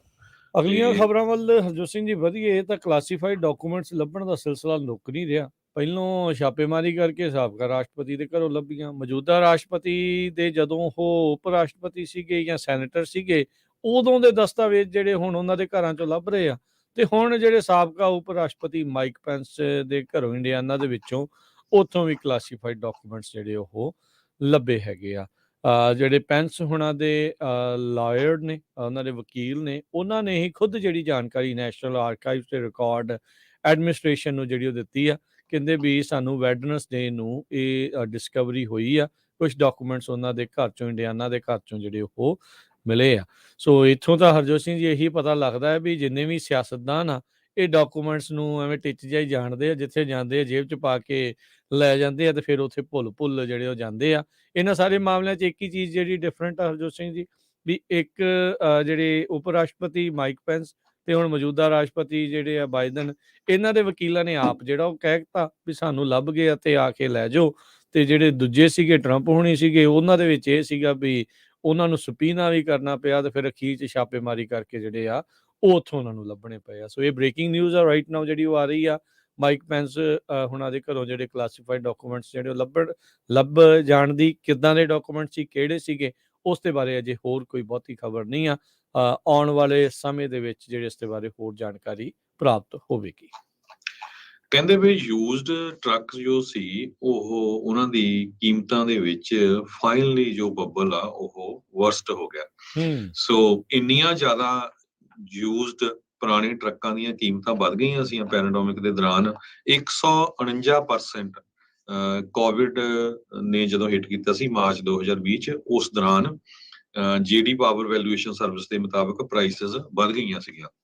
ਹੁਣ ਨਵੇਂ ਟਰੱਕਾਂ ਦੀਆਂ ਡਿਲੀਵਰੀ ਲਗਾਤਾਰ ਧੜਾ-ਧੜ ਆ ਰਹੀਆਂ, ਜਿਹਦੇ ਨਾਲ ਯੂਜ਼ਡ ਟਰੱਕ ਆ ਜੋ ਉਹਨਾਂ ਦੀਆਂ ਪ੍ਰਾਈਸਿਸ ਘਟ ਗਈਆਂ ਹੈਗੀਆਂ। ਨਵੇਂ ਟਰੱਕਾਂ ਦੀ ਸੇਲ 18% ਇਨਕਰੀਜ਼ ਹੋਈ ਆ ਪਿਛਲੇ ਸਾਲ ਅਗਸਤ ਦੇ ਵਿੱਚ। ਹਜੇ ਬਾਕੀ ਜੋ ਮਹੀਨੇ ਆ ਉਹਨਾਂ ਦਾ ਡਾਟਾ ਆਉਣਾ ਆ, ਤੇ ਇਸ ਤਰ੍ਹਾਂ ਕਿਉਂਕਿ ਇੱਕ ਟਾਈਮ ਦੇ ਉੱਤੇ ਤਾਂ ਇਹ ਹੋਇਆ ਸੀ ਵੀ ਨਵਾਂ ਟਰੱਕ ਦੇ ਖਰੀਦਣ ਦੇ ਲਈ 10-10 ਮਹੀਨੇ ਦਾ ਵੇਟਿੰਗ ਪੀਰੀਅਡ ਸੀ। ਸੋ ਆਪਣੇ ਬਹੁਤ ਸਾਰੇ ਪੰਜਾਬੀ ਭਰਾ ਜਿਹੜੇ ਆ ਉਹ ਸਕੈਮਸ ਦੇ ਵਿੱਚ ਵੀ ਫਸ ਗਏ ਸੀ। ਕਈਆਂ ਨੇ ਟ੍ਰੇਲਰ ਖਰੀਦੇ, ਪੈਸੇ ਐਡਵਾਂਸ ਦੇ ਕੇ ਵੀ ਸਾਲ ਬਾਅਦ ਆ ਜਾਣੇ ਆ, ਉਹ ਕੋਈ ਪੈਸੇ ਲੈ ਕੇ ਭੱਜ ਵੀ ਗਿਆ। ਸੋ ਇਦਾਂ ਦਾ ਜਿਹੜਾ ਫਰਾਡ ਆ ਉਹ ਬਹੁਤ ਜ਼ਿਆਦਾ ਹੋਇਆ, ਕਿਉਂਕਿ ਇੱਕ ਟਾਈਮ ਦੇ ਉੱਤੇ ਇੰਨੇ ਜ਼ਿਆਦਾ ਡੈਸਪਰੇਸ਼ਨ ਸੀ ਟਰੱਕਿੰਗ ਇੰਡਸਟਰੀ 'ਚ ਵੀ ਕਦੇ ਟਰੱਕ ਦੁਨੀਆ 'ਚ ਲੱਭਣੇ ਨਹੀਂ ਹੈਗੇ। ਸੋ ਹੁਣ ਯੂਜ਼ ਟਰੱਕਾਂ ਦੇ ਵਿੱਚ ਪ੍ਰਾਈਸ ਕਾਫੀ ਜ਼ਿਆਦਾ ਜਿਹੜਾ ਆ ਘਾਟਾ ਪੈਣਾ ਸ਼ੁਰੂ ਹੋ ਗਿਆ, ਉਹਨਾਂ ਦੀ ਪ੍ਰਾਈਸ ਜਿਹੜੀ ਆ ਡਿੱਗਣੀ ਸ਼ੁਰੂ ਹੋ ਗਈ। ਜੀ ਜੀ ਅਗਲੀ ਜਿਹੜੀ ਹਰਜੋਤ ਸਿੰਘ ਦੀ ਗੱਲ ਆਪਾਂ ਕਰਦੇ ਜਾਈਏ, ਡੂਮਸਡੇ ਕਲੌਕ ਸਾਇੰਟਿਸਟ ਦੇ ਦੁਆਰਾ ਇੱਕ ਸਿੰਬੋਲਿਕ ਕਲੌਕ ਦੱਸੀ ਜਾਂਦੀ ਆ, ਜਿਹੜੀ ਉਹ ਕਹਿੰਦੇ ਵੀ ਦੁਨੀਆ ਦੇ ਖਾਤਮੇ ਦੀ ਇੱਕ ਹਿਸਾਬ ਦੇ ਨਾਲ ਨਿਸ਼ਾਨੀ ਮੰਨੀ ਜਾਂਦੀ ਆ। ਸਾਇੰਟਿਸਟ ਜਿਹੜੇ ਬੁਲੇਟਿਨ ਆਫ ਐਟੋਮਿਕ ਸਾਇੰਟਿਸਟ ਉਹਨਾਂ ਨੇ ਅਨਾਊਂਸ ਕੀਤਾ ਹੈ, ਹਰ ਸਾਲ ਅਨਾਊਂਸ ਕਰਦੇ ਆ ਵੀ ਇਸ ਵਾਰੀ ਸਥਿਤੀ ਕਿੱਦਾਂ ਆ। ਬੇਸਿਕਲੀ ਦੁਨੀਆ ਦੀ ਸਥਿਤੀ ਵੀ ਸ਼ਾਂਤਮਈ ਆ ਕਿ ਜ਼ਿਆਦਾ ਮਾਹੌਲ ਖਰਾਬ ਆ ਜਾਂ ਕਿੱਦਾਂ ਆ। ਇਹਨਾਂ ਨੇ ਹੁਣ 90 ਸੈਕਿੰਡ ਦੇ ਉੱਤੇ ਰੱਖੀ ਆ ਮਿਡਨਾਈਟ ਤੋਂ। ਮਿਡਨਾਈਟ ਮੰਨਿਆ ਜਾਂਦਾ ਵੀ ਇਹ ਡੂਮਸਡੇ ਆ, ਵੀ ਸ੍ਰਿਸ਼ਟੀ ਜਿਹੜੀ ਇੱਕ ਹਿਸਾਬ ਦੇ ਨਾਲ ਦੁਨੀਆ ਆ ਉਹ ਖਤਮ ਹੋਣ ਦੇ ਉੱਤੇ ਆਈ ਆ। ਸੋ ਯੂਕਰੇਨ ਦੇ ਵਿੱਚ ਇਨਵੇਜਨ, ਫਲੱਡ ਆਫ ਰੈਫਿਊਜੀਜ਼ ਜਿਹੜੇ ਉਹ ਆਏ ਆ, ਸਟਾਰਮਸ, ਕਲਾਈਮੇਟ ਚੇਂਜ, ਇਹਨਾਂ ਸਾਰਿਆਂ ਨੂੰ ਜਿਹੜਾ ਉਹ ਦੇਖਦੇ ਹੋਏ ਇਹਨਾਂ ਨੇ ਇਹ ਜਿਹੜੀ ਕਲੌਕ ਆ, ਡੂਮਸਡੇ ਕਲੌਕ ਆ, ਉਹਨੂੰ 90 ਸਕਿੰਟ ਦੇ ਉੱਤੇ ਰੱਖਿਆ ਵੀ 90 ਸਕਿੰਟ ਰਹਿ ਗਏ ਆ ਵੀ ਇੱਕ ਹਿਸਾਬ ਦੇ ਨਾਲ ਸਭ ਕੁਝ ਖਾਤਮਾ ਹੋਣ ਦੇ ਲਈ। ਸੋ 2021 ਤੇ 2022 ਦੇ ਵਿੱਚ ਇਹ 100 ਸਕਿੰਟ ਦੇ ਉੱਤੇ ਰਹੀ ਸੀ। ਸੋ ਕਹਿੰਦੇ ਵੀ ਸਥਿਤੀ ਕਾਫੀ ਮਾੜੀ ਇੱਕ ਹਿਸਾਬ ਦੇ ਨਾਲ ਇਹ ਹੋਈ ਆ, ਤੇ ਇਸ ਨੂੰ ਘਟਾ ਕੇ ਹੁਣ 90 ਸੈਕਿੰਡ ਦੇ ਉੱਤੇ ਕਰ ਦਿੱਤਾ ਗਿਆ ਹੈ। ਜੀ, ਸੋ ਬਿਲਕੁਲ ਮੈਰੀ ਰੋਬਿਨਸਨ ਜੋ ਰਹਿ ਚੁੱਕੇ UN ਹਾਈ ਕਮਿਸ਼ਨਰ ਆ ਹਿਊਮਨ ਰਾਈਟਸ ਦੇ, ਉਹਨਾਂ ਨੇ ਕਿਹਾ ਵੀ ਡੂਮਸਡੇ ਕਲੌਕ ਇੱਕ ਤਰ੍ਹਾਂ ਦੇ ਨਾਲ ਅਲਾਰਮ ਆ ਪੂਰੀ ਹਿਊਮੈਨਿਟੀ ਦੇ ਲਈ, ਵੀ ਕਿੰਨਾ ਲਾਗੇ ਅਸੀਂ ਜਿਹੜਾ ਪੂਰੀ ਹਿਊਮੈਨਿਟੀ ਖਤਮ ਹੋਣ ਦੇ ਲਾਗੇ ਜਾ ਰਹੇ ਆ। ਰਸ਼ੀਆ ਦੇ ਪ੍ਰੈਜ਼ੀਡੈਂਟ ਵਲਾਡੀਮੀਰ ਪੁਟਿਨ ਨੇ ਵਾਰ-ਵਾਰ ਕਿਹਾ ਆ ਕਿ ਅਸੀਂ ਨਿਊਕਲੀਅਰ ਵੈਪਨ ਨੂੰ ਯੂਜ਼ ਕਰ ਸਕਦੇ ਆ। ਸੋ ਈਵਨ ਕਹਿੰਦੇ ਵੀ ਨਿਊਕਲੀਅਰ ਵੈਪਨਸ ਨੂੰ ਯੂਜ਼ ਨਹੀਂ ਕੀਤਾ ਜਾਊਗਾ। Steve Fetter, dean of graduate school ਤੇ professor of public policy university of Maryland ਦੇ ਆ, ਤੇ ਜਿਸ ਹਿਸਾਬ ਦੇ ਨਾਲ ਕਹਿੰਦੇ ਵਾਰ ਚੈਲੰਜਸ ਆਏ ਆ, ਜਿਸ ਹਿਸਾਬ ਦੇ ਨਾਲ US, ਰਸ਼ੀਆ, ਚਾਈਨਾ, ਇਹ ਸਾਰੇ ਆਪਣੇ ਜੋ ਇਹਨਾਂ ਦੇ ਨਿਊਕਲੀਅਰ ਆਰਸੈਨਲਸ ਆ ਉਹਨਾਂ ਨੂੰ ਮਾਡਰਨਾਈਜ਼ ਕਰ ਰਹੇ ਆ। ਇਹ ਆਉਣ ਵਾਲੇ ਸੰਕੇਤ ਵਾਲੇ ਗੁੱਡ ਨਹੀਂ ਹੈਗੇ। ਇਹ ਸ਼ਿਕਾਗੋ ਬੇਸਡ ਬੁਲੇਟਿਨ ਜਿਸ ਦੇ ਬਾਰੇ ਆਪਾਂ ਡਿਸਕਸ ਕਰਦੇ ਆ, ਇਹ ਇਸ ਨੂੰ 1945 ਦੇ ਵਿੱਚ ਅਲਬਰਟ ਆਇਨਸਟਾਈਨ ਨੇ ਹੀ ਜਿਹੜਾ ਸਥਾਪਿਤ ਕੀਤਾ ਸੀ। ਉਹੀ ਸਾਇੰਸਦਾਨ ਜਿਸ ਨੇ ਪਹਿਲਾ ਐਟੋਮਿਕ ਵੈਪਨ ਦਾ ਪ੍ਰੋਜੈਕਟ, ਮੈਨਹਟਨ ਪ੍ਰੋਜੈਕਟ ਜੋ ਬਣਾਇਆ ਸੀ। ਸੋ ਆਉਣ ਵਾਲੇ ਸਾਲਾਂ ਦੇ ਵਿੱਚ ਉਸ ਤੋਂ ਲੈ ਕੇ ਹੁਣ ਤੱਕ ਇਹਨਾਂ ਦੇ ਮੈਂਬਰਸ ਜੋ ਆ ਬਹੁਤ ਸਾਰੇ ਨੋਬਲ ਲੌਰੀਏਟਸ ਹੈਗੇ।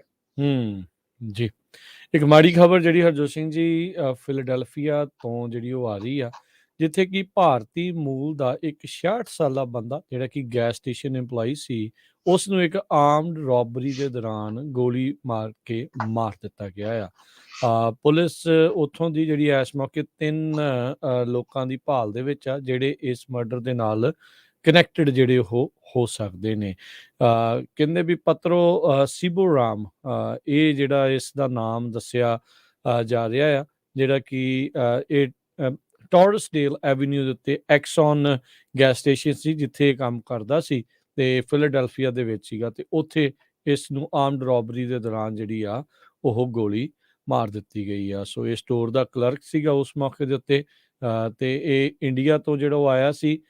ਕਹਿੰਦੇ ਵੀ ਰੀਸੈਂਟਲੀ ਇੰਡੀਆ ਤੋਂ ਫਿਰ ਜਿਹੜਾ ਰਿਟਰਨ ਟ੍ਰਿਪ ਕਰਕੇ ਜਿਹੜਾ ਉਹ ਵਾਪਸ ਜਿਹੜਾ ਉਹ ਆਇਆ ਸੀ, ਤੇ ਹੁਣ ਉਸ ਦੀ ਹੱਤਿਆ ਕਰ ਦਿੱਤੀ ਆ। ਕਹਿੰਦੇ ਜਿਹੜੇ ਕਸਟਮਰਸ ਆ ਉੱਥੋਂ ਦੇ ਕਹਿੰਦੇ ਵੀ ਬੜਾ ਚੰਗਾ ਸੀਗਾ, ਉੱਥੋਂ ਦੇ ਲੋਕ ਉਹਨੂੰ ਜਾਣਦੇ ਸੀ। ਇੱਕ ਬੱਚਾ ਉਹਦਾ, ਇੱਕ ਮੁੰਡਾ ਤੇ ਇੱਕ ਜਿਹੜੀ ਹੁਣ ਪਿੱਛੇ ਵਾਈਫ ਜਿਹੜੀ ਉਹ ਰਹਿ ਗਈ ਆ। ਜਿਹੜੇ ਐਕਸਨ ਗੈਸ ਸਟੇਸ਼ਨ ਦੇ ਮੈਨੇਜਰ ਆ ਉਹ ਕਹਿੰਦੇ ਆ ਵੀ ਸਿਕਿਉਰਿਟੀ ਗੇਟਸ ਅਸੀਂ ਹੁਣ ਇਸ ਦੇ ਵਿੱਚ ਲਾਵਾਂਗੇ, ਵਿੰਡੋ ਸਰਵਿਸ ਆ ਉਸੇ ਨੂੰ ਹੀ ਜਿਹੜਾ ਹੁਣ ਇੰਪਲੀਮੈਂਟ ਕਰਾਂਗੇ, ਜਿਹੜੇ ਸਰਟਨ ਆਵਰਸ ਦੇ ਵਿੱਚ ਕਾਰਜੈਕਿੰਗਸ, ਅਟੈਂਪਟਡ ਬ੍ਰੇਕ-ਇਨਸ, ਗੈਂਬਲਿੰਗ ਮਸ਼ੀਨਸ ਜਿਹੜੀਆਂ ਉੱਥੇ ਸਟੋਰ ਦੇ ਵਿੱਚ ਸੀ, ਇਸ ਦੀਆਂ ਕਹਿੰਦੇ ਵੀ ਪਹਿਲੋਂ ਵੀ ਜਿਹੜੀਆਂ ਆ ਉੱਥੇ ਹੋਣ ਦੀ ਕੋਸ਼ਿਸ਼ ਜਿਹੜੀ ਹੋ ਰਹੀ ਹੈ। ਇਸ ਮੌਕੇ $20,000 ਦਾ ਇਨਾਮ ਰੱਖਿਆ ਗਿਆ ਆ। ਜਿਹੜਾ ਵੀ ਕੋਈ ਇਸ ਜਿਹੜੇ ਸਿਬੋਰਾਮ ਆ ਉਸ ਦੇ ਕਾਤਲਾਂ ਦੀ ਜਿਹੜੀ ਆ ਜਾਣਕਾਰੀ ਦੇਵੇਗਾ, ਜਿਸ ਦੇ ਵਿੱਚ ਉਹਨਾਂ ਨੂੰ ਫੜਨ ਦੇ ਵਿੱਚ ਮਦਦ ਮਿਲੇ। ਇਹ ਬਹੁਤ ਹੀ ਮਾੜੀ ਖਬਰ ਆ ਰਹੀ ਹੈ। ਸੋ ਅੱਜ ਦਾ ਦਿਨ ਸਾਡਾ ਇੰਸ਼ੋਰੈਂਸ ਦੇ ਨਾਲ ਰਿਲੇਟਡ ਵੀ ਹੁੰਦਾ ਰਾਜਕੁਲਵੀਰ ਸਿੰਘ ਜੀ। ਸੋ ਆਪਾਂ 2 ਮਿੰਟ ਉਹਦੇ ਤੇ ਲਵਾਂਗੇ, ਉਹ ਤੋਂ ਬਾਅਦ ਫਿਰ ਸਾਡੇ ਜੋ ਪ੍ਰੋਗਰਾਮ ਹੁੰਦੇ ਆ ਰੇਡੀਓ ਦੇ, ਜਿਹਦੇ ਨਾਲ ਆਪਣੇ ਜਿੰਨੀ ਵੀ ਕਮਿਊਨਿਟੀ ਦੇ ਮੈਂਬਰਸ ਆ ਉਹਨਾਂ ਨੂੰ ਬਹੁਤ ਜ਼ਿਆਦਾ ਫਾਇਦਾ ਹੁੰਦਾ, ਉਹ ਥੋੜਾ ਜਿਹਾ ਡਿਸਕਸ ਕਰਾਂਗੇ। ਜੇ ਇੰਸ਼ੋਰੈਂਸ ਦੀ ਗੱਲ ਕਰਦੇ ਜਾਈਏ, ਖਾਲਸਾ ਇੰਸ਼ੋਰੈਂਸ ਏਜੰਸੀ ਵੱਲੋਂ ਆਪਾਂ 1992 ਤੋਂ ਹੀ ਇਸ ਬਿਜ਼ਨਸ ਦੇ ਵਿੱਚ ਆ ਤੇ 2 ਆਫਿਸਿਸ ਆ ਸਾਡੇ, ਸੈਨੋਜ਼ੇ ਤੇ ਪ੍ਰਿਜ਼ਨੋ ਦੇ ਵਿੱਚ, ਤੇ ਲਾਇਸੈਂਸ ਨੰਬਰ 0F89805 ਆ। ਮੈਜੋਰਟੀ ਆਫ ਦਾ ਸਟੇਟਸ ਦੇ ਵਿੱਚ ਆਪਾਂ ਲਾਇਸੈਂਸਡ ਹੈਗੇ ਆ। ਸੋ ਅੱਜ ਆਪਾਂ ਜੇ ਲਾਈਫ ਇੰਸ਼ੋਰੈਂਸ ਦੇ ਬਾਰੇ ਬਹੁਤ ਸਾਰੀਆਂ ਕਾਲਸ ਆਈਆਂ, ਬਹੁਤ ਸਾਰੇ ਲੋਕ ਗਲਤ ਤਰ੍ਹਾਂ ਦੇ ਨਾਲ ਰਗੜ ਵੀ ਹੋਏ ਆ।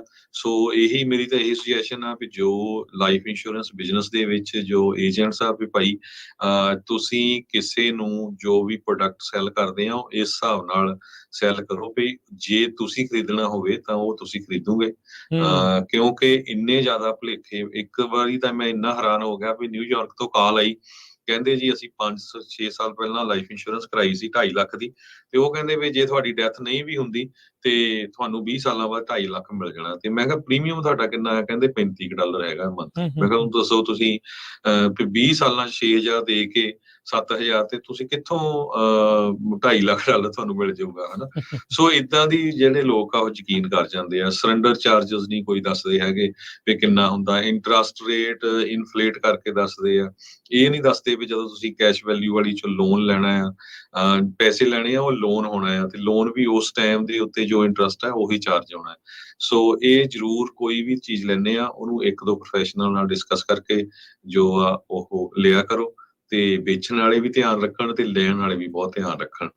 ਤੇ ਅੱਜ ਆਪਾਂ ਕਵਰਡ ਕੈਲੀਫੋਰਨੀਆ ਦੀ ਗੱਲ ਕਰਾਂਗੇ, ਕਿਉਂਕਿ ਐਗਜ਼ੈਕਟਲੀ 1 ਹਫ਼ਤਾ ਹੀ ਰਹਿ ਗਿਆ, 31 ਤਰੀਕ ਲਾਸਟ ਆ। ਜਿੰਨੇ ਵੀ ਸਾਡੇ ਭੈਣ ਭਰਾ ਸਰੋਤੇ ਸੁਣ ਰਹੇ ਆ, ਕਿਸੇ ਨੇ ਵੀ ਤੁਹਾਡੇ ਦੋਸਤ ਮਿੱਤਰ ਰਿਸ਼ਤੇਦਾਰ ਨੇ ਹਜੇ ਤੱਕ ਹੈਲਥ ਇੰਸ਼ੋਰੈਂਸ ਨਹੀਂ ਕਰਾਈ, ਇੱਕੋ ਹੀ ਹਫ਼ਤਾ ਆ, ਪਲੀਜ਼ ਕਰਵਾ ਲਓ। ਕਿਸੇ ਨੇ ਪਲਾਨ ਚੇਂਜ ਕਰਾਣੀ ਆ, ਉਹ ਤੁਸੀਂ ਪਲਾਨ ਵਗੈਰਾ ਵੀ ਚੇਂਜ ਕਰ ਸਕਦੇ ਆ। ਇਸ ਵਾਰੀ ਬਹੁਤ ਵਾਰੀ ਲੋਕਾਂ ਦੀਆਂ ਜੋ ਪੇਮੈਂਟਸ ਹਾਈ ਵੀ ਸੀਗੀਆਂ, ਕਿਉਂਕਿ ਪਿਛਲੇ 2 ਸਾਲ ਖਾਸ ਕਰਕੇ ਆਪਣੀ ਕਮਿਊਨਿਟੀ 'ਚ, ਈਵਨ ਦੋ ਇੱਥੇ ਕਰੋਨਾ ਦਾ ਬਹੁਤ ਪ੍ਰਭਾਵ ਰਿਹਾ, ਪਰ ਆਪਣੇ ਜੋ ਲੋਕ ਆ ਉਹਨਾਂ ਦੀ ਇਨਕਮ 'ਚ ਬਹੁਤ ਵਾਧਾ ਹੋਇਆ। ਚਾਹੇ ਉਹ ਟਰੱਕਿੰਗ ਇੰਡਸਟਰੀ ਸੀ, ਚਾਹੇ ਉਹ gas station, grocery store industry ਸੀ, ਬਹੁਤ ਸਾਰੇ ਜਿਹੜੇ ਇੱਦਾਂ ਦੀਆਂ ਜੌਬਸ ਵਾਲੇ ਸੀ, ਉਹ ਬਹੁਤ ਵਧੀਆ ਰਹੇ ਆ ਪਿਛਲੇ 2-3 ਸਾਲ। ਸੋ ਉਹਦੇ ਨਾਲ ਉਹਨਾਂ ਦਾ ਪ੍ਰੀਮੀਅਮ ਵਧਿਆ ਸੀ। ਹੁਣ ਪਿਛਲੇ 5-6 ਮਹੀਨਿਆਂ ਤੋਂ ਟਰੱਕਾਂ ਜੋ ਇੰਡਸਟਰੀ ਆ ਉਹਨਾਂ ਤੇ ਬਹੁਤ ਅਸਰ ਪਿਆ ਆ। ਰੀਟੇਲ ਇੰਡਸਟਰੀ ਤੇ ਸਟੋਰਾਂ ਤੇ ਵੀ ਬਹੁਤ ਅਸਰ ਪਿਆ, ਉਹਨਾਂ ਦੀਆਂ ਸੇਲਸ ਘਟੀਆਂ। ਸੋ ਜੇ ਤੁਹਾਡੀ ਇਨਕਮ ਘਟ ਗਈ ਆ ਤੇ ਆਲਰੇਡੀ ਕੱਲ ਤੋਂ ਹੀ, ਜਿੱਦਾਂ 23 ਤਰੀਕ ਤੋਂ ਹੀ ਟੈਕਸ ਭਰਨੇ ਸ਼ੁਰੂ ਹੋ ਗਏ ਵਾ, ਜਾਂ ਕੋਈ ਜੌਬ ਕਰਦਾ ਸੀ ਲੇ ਆਫ ਹੋ ਗਿਆ, ਘੱਟ ਘੰਟੇ ਕੰਮ ਕਰਦਾ, ਤੇ ਤੁਸੀਂ ਨਵੀਂ ਇਨਕਮ ਜਿਹੜੀ ਨਵਾਂ ਟੈਕਸ ਭਰ ਕੇ ਤੇ ਤੁਸੀਂ ਇਨਕਮ ਅਪਡੇਟ ਕਰ ਸਕਦੇ ਹੋ। ਉਹਦੇ ਨਾਲ ਵੀ ਤੁਹਾਡਾ ਪ੍ਰੀਮੀਅਮ ਜੋ ਆ ਉਹ ਉਸ ਬੇਸ ਦੇ ਉੱਤੇ ਜੇ ਇਨਕਮ ਘਟ ਗਈ ਤੇ ਉਹ ਘਟ ਸਕਦਾ ਹੈਗਾ।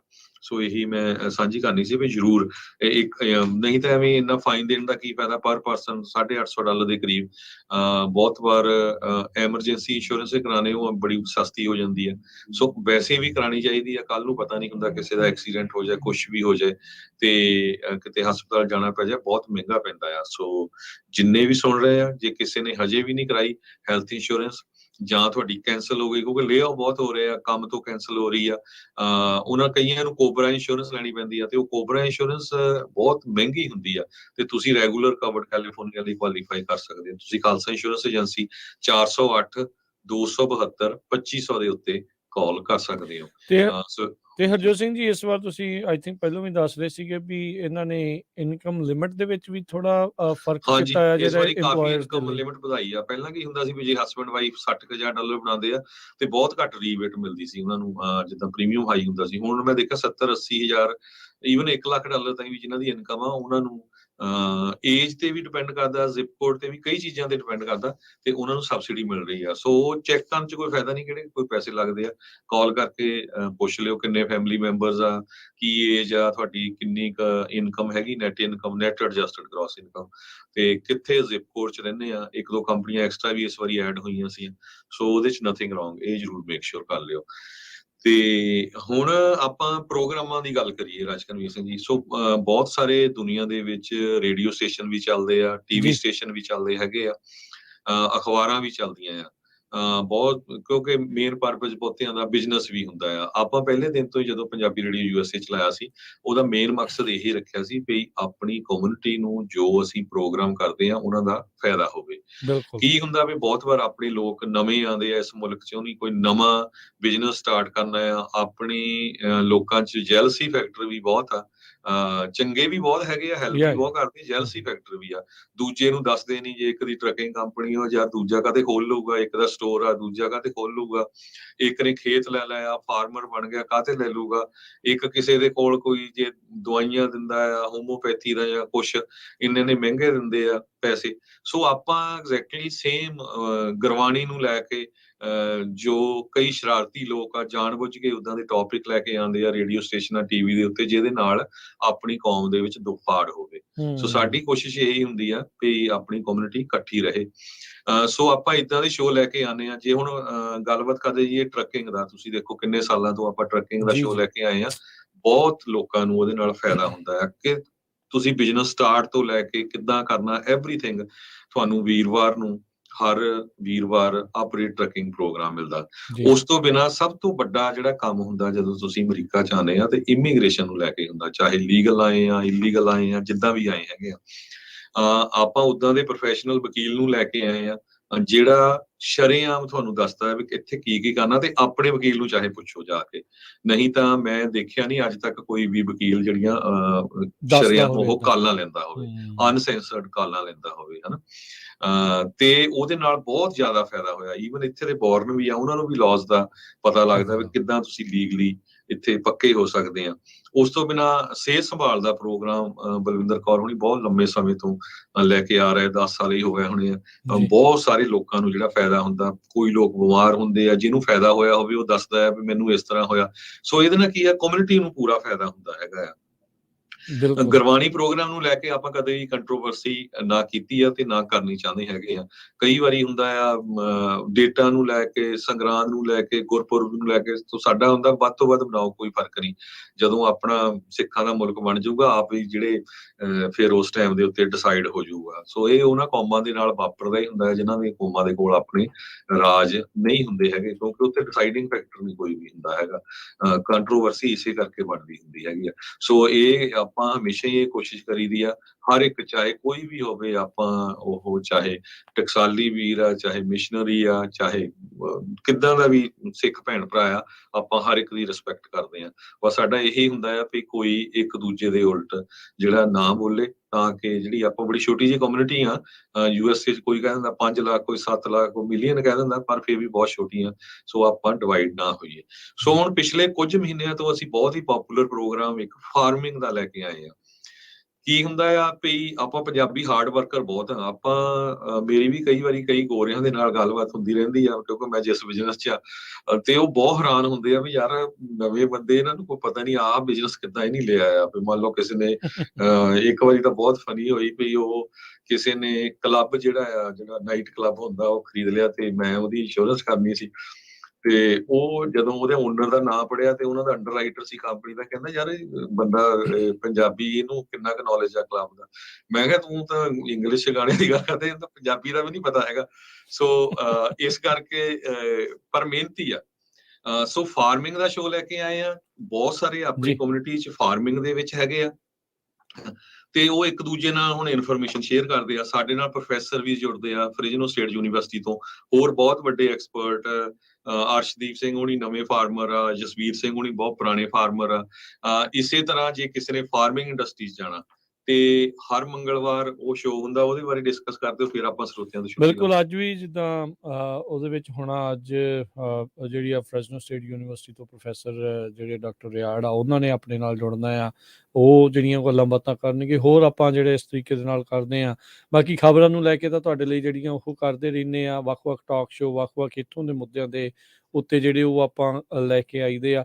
ਸੋ ਕੋਸ਼ਿਸ਼ ਆ ਵੀ ਵੱਧ ਤੋਂ ਵੱਧ ਨੌਲੇਜ ਜਿਹੜੀ ਆ ਉਸ ਦੇ ਵਿੱਚ ਹੋਵੇ, ਤੇ ਬਾਕੀ ਆਉਣ ਵਾਲੇ ਸਮੇਂ 'ਚ ਵੱਖ-ਵੱਖ ਲਿਆਉਂਦੇ ਵੀ ਰਹੇ ਆ ਤੇ ਲੈ ਕੇ ਵੀ ਜਿਹੜੇ ਉਹ ਆਉਂਦੇ ਰਵਾਂਗੇ, ਤਾਂ ਜੋ ਲੋਕਾਂ ਨੂੰ ਵੱਖ-ਵੱਖ ਵਿਸ਼ਿਆਂ ਦੇ ਜਿਹੜੇ ਮਾਹਰਾਂ ਦੇ ਕੋਲੋਂ ਪਤਾ ਲੱਗਦਾ ਰਵੇ ਕਿਹੜੀ ਚੀਜ਼ ਕਿੱਦਾਂ ਕੀਤੀ ਜਿਹੜੀ ਉਹ ਜਾ ਸਕਦੀ ਆ, ਰੀਅਲ estate ਮਾਰਕੀਟ ਕਿੱਦਾਂ ਚੱਲ ਰਹੀ ਆ। ਤੁਹਾਨੂੰ ਜੋ ਹੈਗਾ ਆ ਸਾਹਮਣੇ ਆ, ਜੋ ਰਿਪੋਰਟਸ ਆ ਰਹੀਆਂ ਆ, ਉਹ ਤੁਹਾਨੂੰ ਜਿਹੜੀਆਂ ਸਿੱਧੀਆਂ ਜਿਹੜੀਆਂ ਉਹ ਦੱਸਿਆ ਜਾਂਦੀਆਂ। ਕੋਈ ਸ਼ੂਗਰ ਕੋਟਿੰਗ ਨਹੀਂ ਉਸ ਦੇ ਵਿੱਚ ਕੀਤੀ ਜਾਂਦੀ, ਕਿਉਂਕਿ ਕਈ ਬੰਦਾ ਚਾਹੁੰਦੇ ਆ ਵੀ ਚਲੋ ਘਰ ਖਰੀਦੀਏ, ਠੀਕ ਆ, ਜੇ ਸਮਾਂ ਆ ਗੁੱਡ ਆ, ਤੁਹਾਨੂੰ ਅਸੀਂ ਦੱਸ ਦੇਣਾ, ਤੁਹਾਡੀ ਮਰਜ਼ੀ ਆ, ਬਾਅਦ ਦੇ ਵਿੱਚ ਤੁਸੀਂ ਖਰੀਦਣਾ ਆ ਨਹੀਂ ਖਰੀਦਣਾ ਤੁਹਾਡੀ ਮਰਜ਼ੀ, ਪਰ ਕੋਈ ਸ਼ੂਗਰ ਕੋਟਿੰਗ ਨਹੀਂ ਉਸ ਦੇ ਵਿੱਚ ਜਿਹੜੀ ਉਹ ਕੀਤੀ ਜਾਂਦੀ। ਇੰਸ਼ੋਰੈਂਸ ਦਾ ਕਿੱਦਾਂ ਆ, ਉਹ ਹਰਜੋਤ ਭਾਜੀ ਜਿਹੜੇ ਆ ਉਹ ਆਪਾਂ ਨੂੰ ਦੱਸਦੇ ਰਹਿੰਦੇ ਆ। ਸੋ ਨਵੀਆਂ ਟੈਕਨੋਲੋਜੀਜ਼ ਕੀ ਆ ਰਹੀਆਂ, ਸਪੋਰਟਸ ਦੇ ਖੇਤਰ 'ਚ ਕੀ ਚੱਲ ਰਿਹਾ ਆ। ਸੋ ਸਾਡੀ ਕੋਸ਼ਿਸ਼ ਆ ਵੀ ਆਲ ਅਰਾਊਂਡ ਸਾਰੀਆਂ ਚੀਜ਼ਾਂ ਜਿਹੜੀਆਂ ਤੁਹਾਡੇ ਰੂਬਰੂ ਜਿਹੜੇ ਉਹ ਕਰਦੇ ਰਹੀਏ, ਤਾਂ ਜੋ ਤੁਹਾਨੂੰ ਵੈਲ ਰਾਊਂਡਡ ਨੌਲੇਜ ਜਿਹੜੀ ਹੋਵੇ। ਬੀਤੇ ਸਮਿਆਂ ਦੇ ਵਿੱਚ ਪਿਛਲੇ ਕਈ ਸਾਲਾਂ ਤੋਂ ਲਗਾਤਾਰ ਆਪਾਂ ਪੋਲੀਟੀਕਲੀ ਲੋਕਾਂ ਨੂੰ ਕਿੰਨਾ ਇਨਵੋਲਵ ਕਰਨ ਦੀ ਜਿਹੜੀ ਉਹ ਕੋਸ਼ਿਸ਼ ਕਰ ਰਹੇ ਆ। ਵੱਖ-ਵੱਖ ਪੋਲੀਟੀਸ਼ੀਅਨਸ ਦੇ ਨਾਲ ਇੰਟਰਵਿਊਜ਼ ਤੋਂ ਲੈ ਕੇ ਵੋਟ ਪਾਉਣ ਨੂੰ ਲੈ ਕੇ, ਕਿੱਦਾਂ ਪਾਉਣੀ ਆ, ਕਿੱਦਾਂ ਇਹ ਤੁਸੀਂ ਬਣਾ ਸਕਦੇ ਆ, ਕਿਵੇਂ ਆ, ਉਹ ਸਾਰੀਆਂ ਚੀਜ਼ਾਂ ਦੇ ਵਿੱਚ ਆਪਾਂ ਲੋਕਾਂ ਨੂੰ ਉਭਾਰਿਆ ਆ। ਜਿੱਥੇ ਕੋਈ ਐਡਵੋਕੇਸੀ ਦੀ ਜ਼ਰੂਰਤ ਆ, ਉਹ ਆਪਾਂ ਜਿਹੜੀ ਉਹ ਕਰਦੇ ਆ। ਜਿੱਥੇ ਐਕਟਿਵਿਜ਼ਮ ਦੀ ਜ਼ਰੂਰਤ ਆ, ਉੱਥੇ ਜਿਹੜੇ ਲੋਕਾਂ ਨੂੰ ਪ੍ਰੇਰਿਤ ਜਿਹੜਾ ਉਹ ਕਰੀਦਾ ਹੈ। ਸੋ ਕੋਸ਼ਿਸ਼ ਸਾਡੀ ਇਹੀ ਆ ਵੀ ਜਿੱਥੇ ਆਪਣੇ ਪੰਜਾਬੀਆਂ ਦੀ ਗੱਲ ਆ, ਆਪਣੀ ਕਮਿਊਨਿਟੀ ਦੀ ਗੱਲ ਆ, ਮੋਹਰੇ ਹੋ ਕੇ ਜਿਹੜਾ ਉਹ ਕਰੀਏ। ਤੇ ਅਸੀਂ ਤੁਹਾਡੇ ਤੋਂ ਇਹੀ ਉਮੀਦ ਕਰਦੇ ਆ ਵੀ ਤੁਸੀਂ ਵੱਧ ਤੋਂ ਵੱਧ ਸਹਿਯੋਗ ਦਿਓ, ਵੱਧ ਤੋਂ ਵੱਧ ਸੁਣਿਆ ਕਰੋ ਤੇ ਦੱਸਿਆ ਕਰੋ। ਸਾਡੇ YouTube ਦੇ ਚੈਨਲ ਨੂੰ ਸਬਸਕ੍ਰਾਈਬ ਕਰੋ।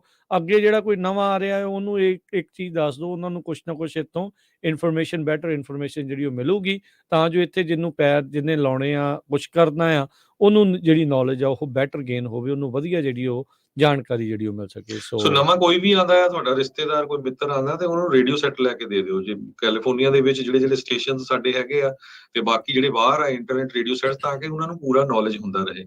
ਸੋ ਬਹੁਤ ਵਾਰੀ ਕੀ ਹੁੰਦਾ ਨਾ, ਫਾਈਨੈਂਸ਼ੀਅਲੀ ਹੈਲਪ ਨਹੀਂ ਹੁੰਦੀ ਹੈਗੀ। ਜਿੱਥੇ ਤੁਸੀਂ ਕਿਸੇ ਬਿਜ਼ਨਸ ਤੇ ਕੁਝ ਖਰੀਦਣ ਜਾਂਦੇ ਆ, ਕਾਰ ਖਰੀਦਣ ਜਾਂਦੇ ਆ, ਕੁਝ ਵੀ ਖਰੀਦਣ ਜਾਂਦੇ ਆ, ਉਹਨਾਂ ਨੂੰ ਦੱਸਿਆ ਕਰੋ ਵੀ ਆਹ ਜਿਹੜਾ ਰੇਡੀਓ ਸਟੇਸ਼ਨ ਆ ਆਪਾਂ ਇਹਨੂੰ ਸੁਣਦੇ ਆ, ਇਹਦੇ ਕਿੰਨਾ ਜਿਹੜੇ ਹੋਰ ਸਰੋਤੇ ਵੀ ਸੁਣਦੇ ਹੈਗੇ ਆ। ਸੋ ਇਹੀ ਹੈਲਪ ਹੁੰਦੀ ਹੈਗੀ ਇੱਕ ਦੂਜੇ ਦੇ ਨੂੰ ਇਨਫੋਰਮ ਕਰਨ ਦੇ ਲਈ ਜੀ। ਤੇ ਹੁਣ ਆਪਾਂ ਲੈਂਦੇ ਹਾਂ ਜੀ ਹਰਜੋਤ ਸਿੰਘ ਜੀ ਇਜਾਜ਼ਤ, ਤੇ ਮਿਲਦੇ ਹਾਂ ਜੀ ਆਪਾਂ ਅਗਲੀ ਵਾਰ। ਤੇ ਅਗਲਿਆਂ ਨੂੰ ਜਿਹੜੇ ਵੀ ਕੋਈ ਨਵਾਂ ਆਉਂਦਾ ਆ, ਰੇਡੀਓ ਸੈੱਟ ਲੈ ਕੇ ਦੇ ਦਿਓ, ਵਧੀਆ। ਜੇ ਨਹੀਂ ਵੀ ਆ ਤਾਂ ਉਹਨਾਂ ਨੂੰ ਐਪ ਡਾਊਨਲੋਡ ਕਰਵਾ ਦਿਓ, ਵੈਬਸਾਈਟ ਜਿਹੜੀ ਉਹਨਾਂ ਨੂੰ ਜਿਹੜਾ ਉਹ ਦੱਸ ਦਿਓ, ਸਬਸਕ੍ਰਾਈਬ ਜਿਹੜਾ ਉਹ ਕਰਵਾ ਦਿਓ। ਉਹ ਟੋਟਲੀ ਸਭ ਕੁਝ ਫ੍ਰੀ ਆਫ ਕਾਸਟ ਹੈਗਾ। ਤੇ ਆਪਾਂ ਹੁਣ ਮਿਲਦੇ ਹਾਂ ਜੀ ਫਿਰ ਅਗਲੀ ਵਾਰ। ਮੇਰੇ ਰਾਜਕਨਵੀਰ ਸਿੰਘ ਵੱਲੋਂ ਤੇ ਹਰਜੋਤ ਸਿੰਘ ਵੱਲੋਂ ਤੁਹਾਨੂੰ ਸਾਰਿਆਂ ਨੂੰ ਪਿਆਰ ਸਤਿਕਾਰ ਸਾ ਨਿੱਘੀ ਜਿਹੀ ਸਤਿ ਸ੍ਰੀ ਅਕਾਲ। ਜਿੰਦੇ ਵਾਸਤੇ ਰਹੋ, ਹੱਸਦੇ ਖੇਲਦੇ ਰਹੋ, ਸੁਣਦੇ ਰਹੋ ਜੀ ਪੰਜਾਬੀ ਰੇਡੀਓ USA।